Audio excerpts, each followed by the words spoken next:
Bom dia a todos. Agradeço aqui ao Brasil 200, ao Flávio Rocha, ao Gabriel, que está organizando aqui esse evento, pelo convite. Quero dizer que, sem dúvida alguma, como já foi destacado aqui, não me lembro se foi o Flávio ou foi o Gabriel, que disse que a intervenção é uma janela de oportunidade.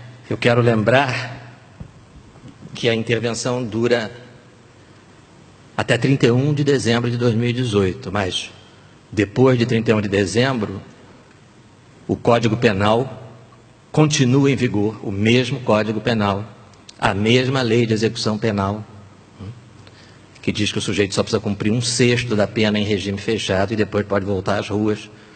Tudo isso, se nada for feito, vai continuar após o final da intervenção. É bom que a intervenção federal tenha trazido para o centro do debate temas como o poderio bélico do crime organizado, a explosão do roubo de carga, o descontrole do sistema penitenciário, a legislação penal como um todo, a eficácia do policiamento preventivo, da investigação criminal e, claro, esses assombrosos índices de criminalidade no Rio e no Brasil como um todo. O Brasil registrou em 2016 o maior número de mortes violentas de sua história, considerando-se aqui homicídios dolosos, homicídios intencionais e latrocínio. Para quem não é da área, latrocínio é o roubo com morte. Em 2016 foram oficialmente, a gente tem absoluta certeza que o número é maior, mas oficialmente 61.619 mortes. São 169 pessoas mortas por dia, 7 pessoas mortas por hora. Quando nós terminarmos essa apresentação, mais 7 brasileiros terão sido assassinados. Nós estamos na casa dos 29, 30 mortos por homicídio ou latrocínio para cada 100 mil habitantes por ano, só para compararmos, o Roberto já mencionou. Nos Estados Unidos o índice é de 5 pessoas assassinadas por 100 mil habitantes. Isso significa que, se nós conseguíssemos igualar o índice americano, nós salvaríamos da morte 50 mil brasileiros por ano. Quando a gente fala em lei, evidentemente a lei não cai do céu. A lei é produto de uma cultura, a lei é produto de ideias. Ideias têm consequências e ideias equivocadas têm consequências trágicas. E a nossa lei penal é uma sequência de equívocos trágicos decorrente de ideias erradas, contaminadas por ideologia. Nós, membros do Ministério Público, juízes, que atuamos na área criminal há bastante tempo, a nós nos causam espanto algumas declarações feitas por sociólogos, antropólogos e outros acadêmicos que se apresentam como especialistas em matéria de criminalidade e segurança pública e que fazem frequentemente referência a um suposto encarceramento excessivo, um suposto excesso de prisões por pequenos delitos, prisões preventivas supostamente desnecessárias, suposta não aplicação de penas alternativas, tudo isso geralmente com base em pesquisas que, por alguma misteriosa razão, nunca são mostradas. A experiência da esmagadora maioria desses acadêmicos, em termos de atuação profissional na polícia, na justiça ou no sistema penitenciário, é nenhuma. No Rio de Janeiro, por exemplo, há pouco tempo, nós tivemos uma socióloga que declarou que o nosso sistema penitenciário seria um funil, foi a imagem que ela usou, um funil por cuja larga boca entrariam presos em excesso, e um funil do qual poucos teriam oportunidade de sair, senão após, aspas, um longo tempo de cumprimento da pena. Na ocasião, essa tese foi também sustentada por 2 professores universitários. Aliás, curiosamente, os 2 eram filiados ao mesmo partido ao qual a socióloga é filiada. E eles também deram entrevista na mesma emissora, criticaram o encarceramento excessivo. Um deles declarou assim: a raiz do problema das prisões no Brasil é o encarceramento em massa. Somos um dos países que mais prendem e a taxa só cresce. Na verdade, nós somos um dos países que mais matam e a taxa só cresce. Desses 61 mil homicídios e latrocínios por ano, são apurados cerca de 8%. Em 8% desses 61 mil homicídios e latrocínios, o criminoso é identificado, não é preso.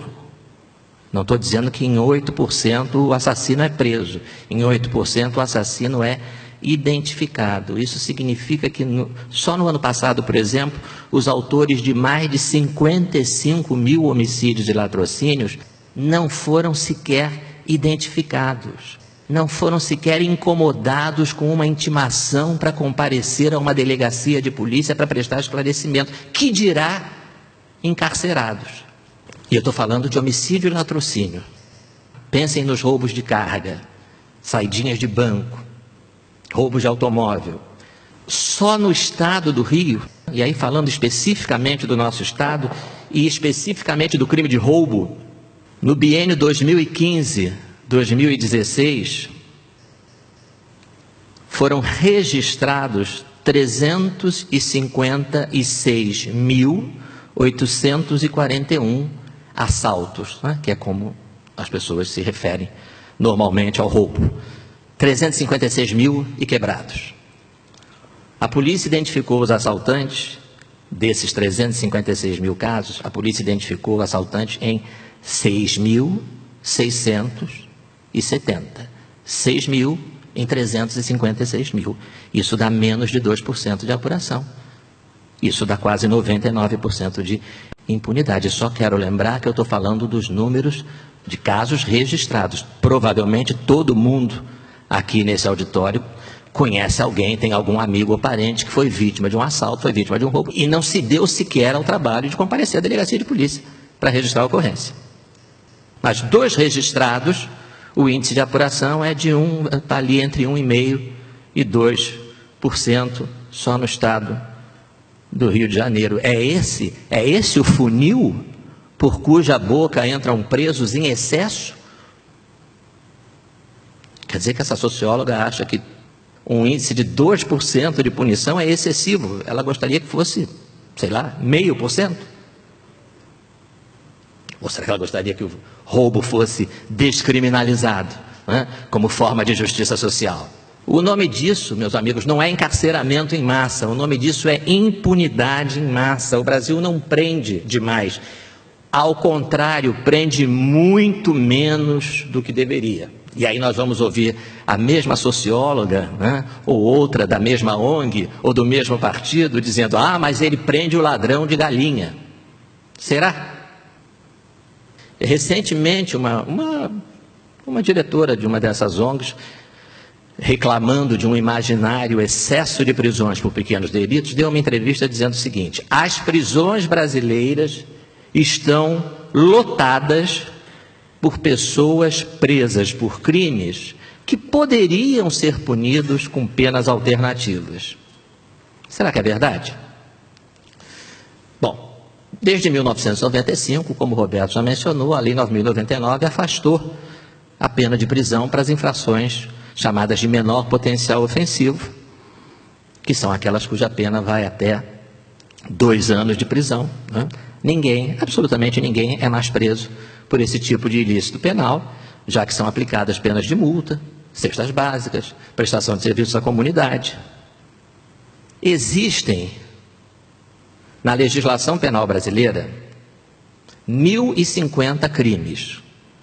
Se você somar o Código Penal com os crimes ambientais, com os crimes previstos no Código de Defesa, enfim, todas as leis penais somadas vão resultar num total de 1.050 crimes. Desses 1.050 crimes, em quantos a lei obriga o juiz a impor uma pena de prisão em regime fechado? 28. Dá 2,67% do total. Vejam os números. Essa é a distribuição da população carcerária brasileira por crime. Olhando ali na segunda linha, os senhores percebem que 1/4 dos presos que cumprem pena no sistema prisional brasileiro, 25%, estão lá por roubo, o assalto, né, como se costuma dizer. Na esmagadora maioria das vezes, roubo à mão armada. eu suponho que não seja exatamente o perfil adequado para ser condenado a pagar multa, prestação de serviços à comunidade ou distribuir cestas básicas. Vamos adicionar a esses 25%, 3%, sempre de acordo com as informações oficiais do Ministério da Justiça, que estão presos por latrocínio. Latrocínio é o roubo em que o assaltante matou a vítima. É o roubo com morte. Né?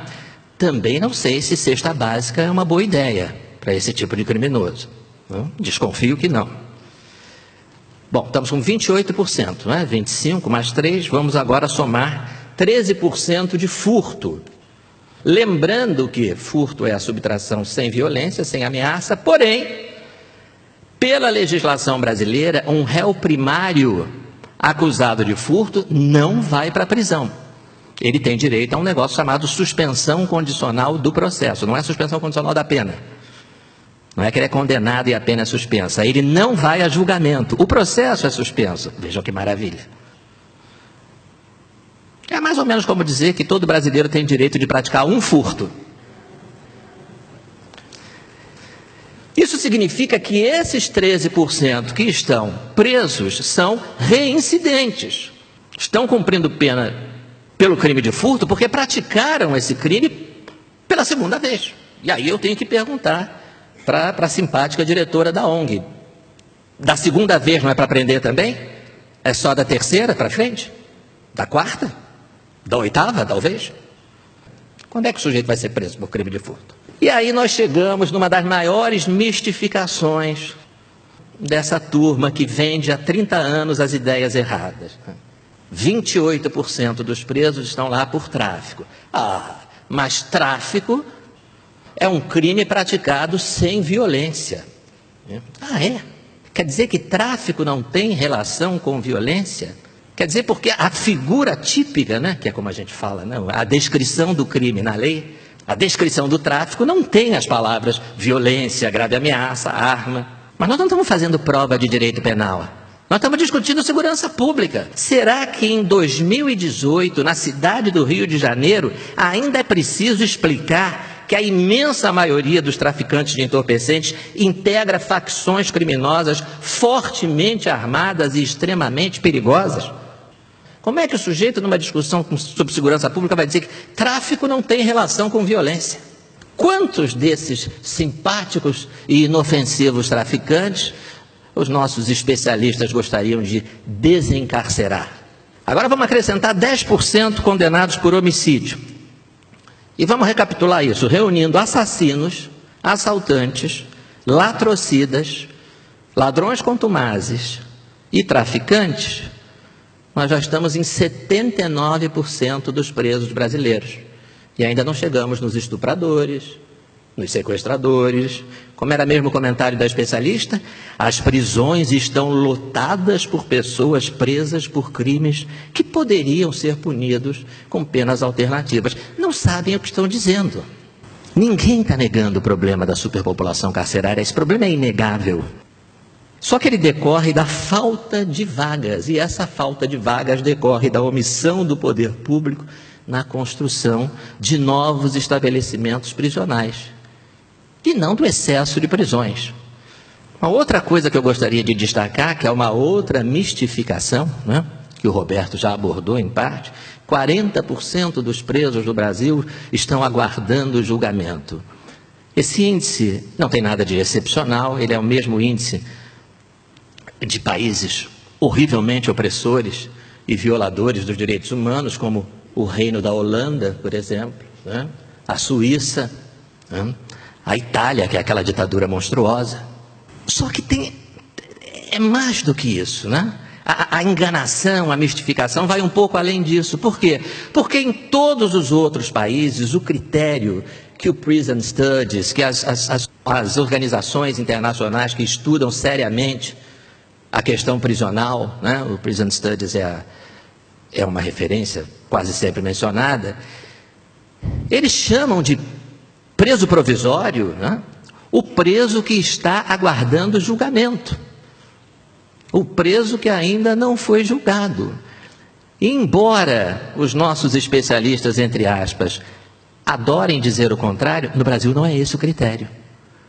No Brasil, tecnicamente, se considera preso provisório aquele cuja condenação ainda não transitou em julgado. Então, na verdade, desses 40% presos que aguardam julgamento, muitos não aguardam julgamento, eles já foram julgados, já foram condenados e recorreram. Porque a nossa lei processual permite isso. O sujeito recorre da decisão que o condenou. E aí vem uma nova decisão em segunda instância, que confirma a decisão de primeira instância. E aí ele recorre da decisão que negou o recurso. E aí ele recorre da decisão que negou o recurso, da decisão que negou o recurso da primeira decisão, e aí vai até. E aí todo mundo entra na conta de preso provisório, que está preso e ainda não foi julgado. Mais uma mistificação. E que tal essa afirmação de que os presos no Brasil só são libertados após uma permanência por longo tempo no cárcere?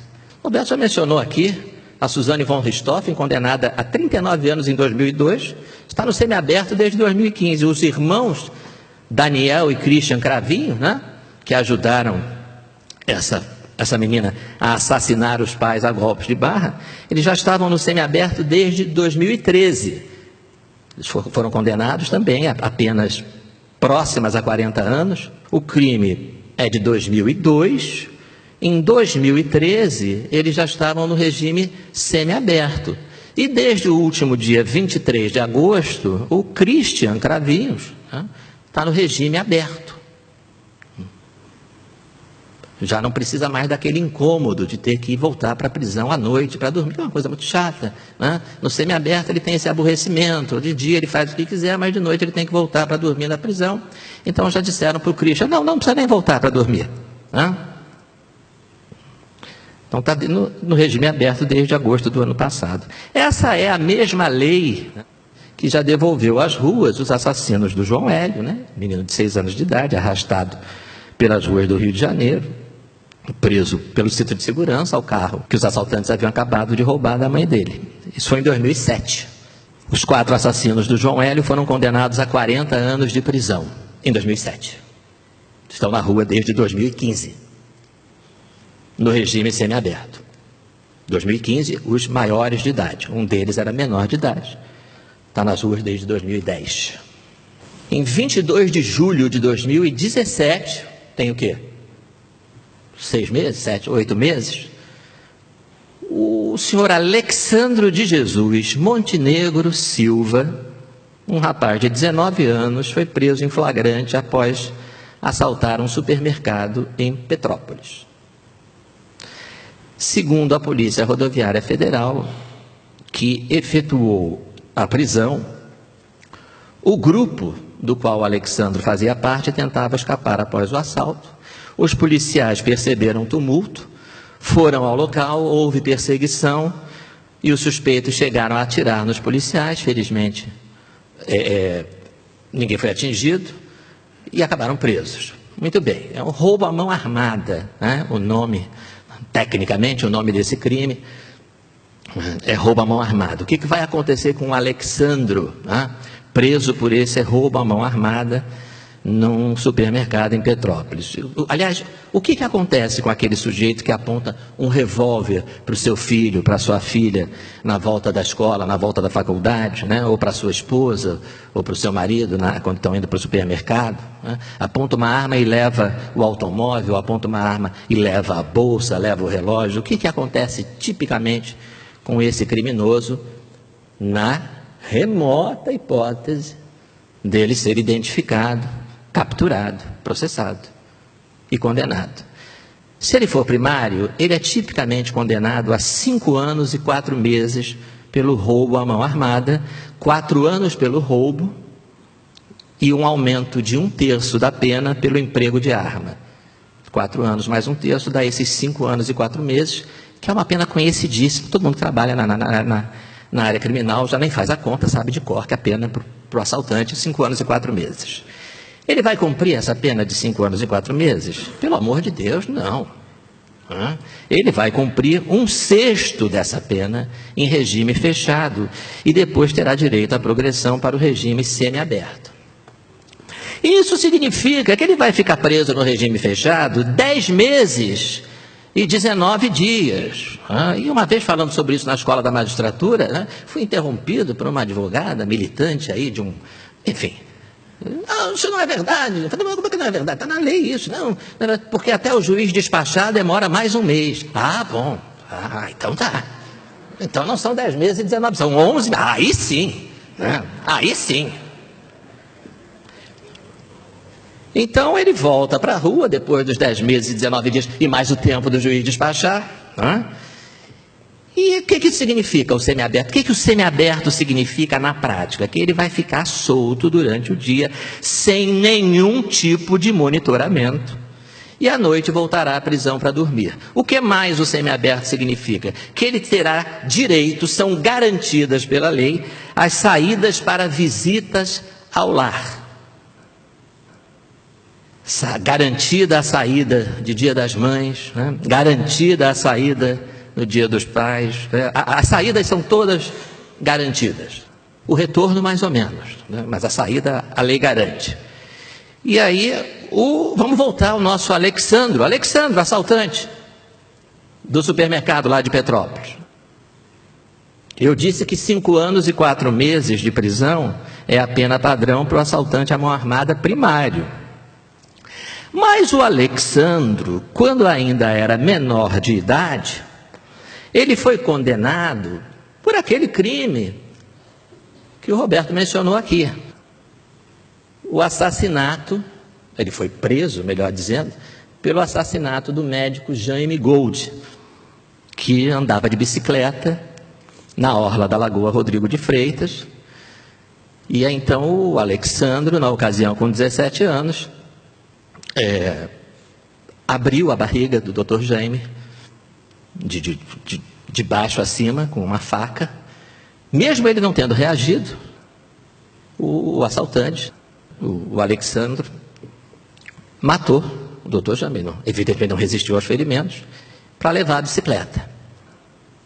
Pela morte do médico, do Dr. Jaime Gold, o Alexandro e um outro jovem ficaram internados 1 ano e 9 meses numa unidade do DEGASE. O DEGASE é o Departamento Geral de Ações Socioeducativas. É bonito o nome, né? Ações Socioeducativas. Então ele ficou ali nas ações socioeducativas por 1 ano e 9 meses. E ficou acima da média, hein? Porque a média, como o Roberto já disse, é de 8 meses. O menor que mata no Rio de Janeiro fica 8 meses em média. O Alexandre até que ficou acima. 1 ano e 9 meses. Depois foi colocado em liberdade, porque já estava reeducado, né? Como ficou claríssimo, semanas depois, naquele supermercado em Petrópolis. Ele estava muito bem reeducado. E aí os senhores vão me dizer assim, bom, pelo menos o Alexandre não vai pegar essa moleza de 5 anos e 4 meses na condenação por roubo à mão armada, né? Porque você falou que isso era para réu primário. O Alexandre não é primário, certo? Errado. O crime que o Alexandre cometeu quando era menor de 18 anos não constará do registro de antecedentes criminais do Alexandre. A morte do médico, que andava de bicicleta lá na orla da Lagoa, simplesmente deixa de existir como num passe de mágica. Alexandre foi julgado como réu primário. Os senhores não perdem por esperar. Depois de um roubo com morte em 2015 e um assalto à mão armada em 2017, ainda este ano o Alexandre poderá estar de novo nas ruas do Rio de Janeiro, antes mesmo da intervenção federal acabar. Quantos erros nós temos só nessa história? Só nesse episódio, quantas deformações absurdas de uma lei penal condescendente, leniente com criminoso, nós temos só nessa história. A aberração do Estatuto da Criança e do Adolescente, a aberração da Constituição brasileira, essa é a primeira, né? De considerar que um rapaz de 16 ou 17 anos, que já pode votar para presidente da República, né? O Alexandre pode escolher nas próximas eleições qual é o candidato que ele acha melhor, se é o Lula, Marcelo Freixo, Guilherme Boulos. Ele vai ter o direito de escolher. Então a lei está dizendo o seguinte: ele já tem amadurecimento suficiente para entender qual candidato tem as melhores propostas para dirigir o país. Porém, para compreender que matar alguém é crime, ainda está novinho. Isso se chama inimputabilidade. Ele é inimputável, ou seja, ele não pode ser responsabilizado. Por quê? Porque não atingiu o desenvolvimento mental suficiente para compreender, nas palavras da lei, o caráter ilícito do fato. Então, temos essa aberração constitucional, temos o Estatuto da Criança e do Adolescente, estabelecendo como tempo máximo de internação 3 anos. Não é o tempo efetivo, a média, repito, é de 8 meses. O Alexandre ficou 1 ano e 9 meses. Mas poderia, no máximo, ficar 3 anos internado. Temos um Código Penal que trata esse sujeito como primário e que permite que ele cumpra 1/6 de uma pena que já não é lá grande coisa, 5 anos e 4 meses. E ele só vai cumprir 10 meses e 19 dias antes de voltar para as ruas. Mesmo tendo, antes desse assalto ao supermercado, uma morte. Um roubo com morte. Eu repito aqui um apelo feito ontem, através da imprensa, às autoridades responsáveis pela intervenção federal. Um apelo que foi feito numa entrevista dos meus colegas, procuradores de justiça, Flávia Ferrer e Márcio Motê, 2 especialistas com larga experiência na área do menor infrator, né, que é como a lei chama o criminoso que ainda não completou 18 anos. O órgão responsável pelos adolescentes infratores do Rio de Janeiro, o DEGASE, que eu já mencionei, o Departamento Geral de Ações Socioeducativas, não está até o momento subordinado à intervenção federal. Isso tem que mudar. Não dá para discutir segurança pública omitindo o DEGASE. Hoje, de cada 2 crimes cometidos no Rio, 1 tem a participação de adolescente. É uma hipocrisia manter o DEGASE, nesse momento, na esfera da Secretaria de Educação, que não está sob intervenção, e fingir que ele não tem relação com a crise de segurança pública. Uma pergunta importante, né, que a gente gosta de fazer: quem são as maiores vítimas dessa legislação tão camarada com os criminosos maiores e menores de idade? Seriam os ricos, fechados instalados nos seus condomínios fechados, com segurança particular armada, circulando em veículos blindados? Não. A maior vítima é o trabalhador que sai de casa bem cedo para pegar o transporte coletivo, rumo ao trabalho, e é assaltado no ponto de ônibus. O trabalhador que consegue cursar a sonhada faculdade, geralmente no turno da noite, porque de dia ele trabalha, e pede ao professor que, pelo amor de Deus, termine a aula mais cedo, pois ele tem medo, com toda a razão, de ser assaltado no ponto de ônibus. O que dizer a eles? O que dizer a esses trabalhadores? O que dizer ao pai e à mãe do João Hélio, aos pais, mães e filhos das vítimas, que são nossos pais, nossas mães, são nossos filhos? Afinal, quem aqui não tem um parente, um ente querido que já não tenha sido vítima de um roubo, de um furto, ou de coisa pior? Essa postura, essas ideias lenientes, tolerantes com os criminosos, são fruto de uma visão distorcida e altamente contaminada, nós sabemos disso, por um viés ideológico muito nítido, que enxerga no criminoso uma vítima da sociedade opressora e que enxerga em nós, que somos as verdadeiras vítimas, os culpados. Crime é escolha. A opção pelo crime é uma questão moral. A imensa maioria da população brasileira escolheu trabalhar honestamente. O que nos moveu a nós somos um grupo de promotores e juízes, quase todos aqui do Rio, e resolvemos há um ano criar um movimento de combate à impunidade, exatamente para que a gente possa se contrapor a essa visão ideológica, distorcida, leniente com a bandidagem. E o que nos moveu a isso, e também o que me moveu a aceitar o convite do Flávio Rocha e do Brasil 200 para apresentar as nossas propostas, que a gente pode detalhar mais adiante, ou quando forem feitas as perguntas, como quiserem. O que nos moveu foi justamente fazer frente a essas ideias distorcidas que tanto prejuízo vem causando há décadas à população. E que, lamentavelmente, é só ligar a televisão, né? lamentavelmente, essas ideias continuam sendo disseminadas, não apenas entre os políticos, não apenas nos tribunais, não apenas na mídia, mas também, talvez isso seja o mais grave, no meio acadêmico, nas cátedras das faculdades de Direito, das quais sairão os futuros juízes, futuros advogados e, eventualmente, os futuros legisladores. Essas ideias transformaram o país num campeão mundial de impunidade, seja em crimes de homicídio e latrocínio, seja em roubos e furtos, seja em crimes de trânsito que são virtualmente impunes, ou seja em casos espantosos de corrupção, e vai por aí afora. Com 60 mil brasileiros, no mínimo 60 mil brasileiros assassinados por ano, já é mais do que chegada a hora de nossos tribunais e dos nossos legisladores pararem de ter piedade dos criminosos e passarem a ter compaixão pelas vítimas. Muito obrigado.